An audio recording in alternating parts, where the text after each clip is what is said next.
অস্ট্রেলিয়ার ভিক্টোরিয়ার জামযুক সৈকতে এক চমকপ্রদ আবিষ্কার করেছেন মোশান বিশ্ববিদ্যালয় ও ভিক্টোরিয়া জাদুঘরের বিজ্ঞানীরা। তারা খুঁজে পেয়েছেন প্রায় 2,60,00,000 বছরের পুরনো একটি তিমির খুলি জীবাশ্ম। গবেষকদের দাবি এটি জামজুসেটাস ডুলার্ডি নামের এক বিলুপ্ত প্রজাতির তিমির জীবাশ্ম, যা একসময় মহাসাগরে ভয়ঙ্কর শিকারী হিসেবে রাজত্ব করত।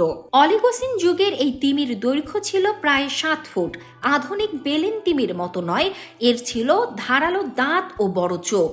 মাছ ও স্কুইড ছিল এর প্রধান শিকার।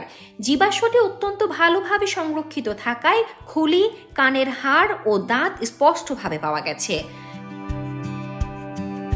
বিজ্ঞানীদের মতে এই প্রজাতিটি স্থলভাগে বাস করা প্রাচীন তিমি ও পরবর্তীতে সম্পূর্ণ জলজ তিমির মধ্যবর্তী বিবর্তনীয় ধাপের গুরুত্বপূর্ণ তথ্য ধারণ করে। 2019 সালে জীবাশ্ম প্রেমী রস ডুলার্ড প্রথমে এই জীবাশ্মের খোঁজ পান।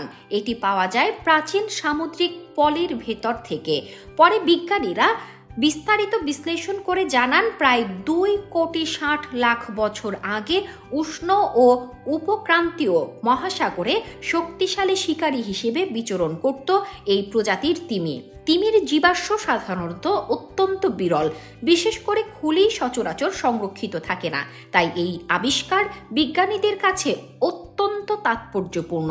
তাদের আশা, এই জীবাশ্মের মাধ্যমে প্রাগৈতিহাসিক মহাসাগরের প্রাণী বৈচিত্র্য ও তিমির বিবর্তন সম্পর্কে আরও নতুন তথ্য জানা যাবে। শামসাদ শাহনীন, দৈনিক আওয়ার বাংলাদেশ।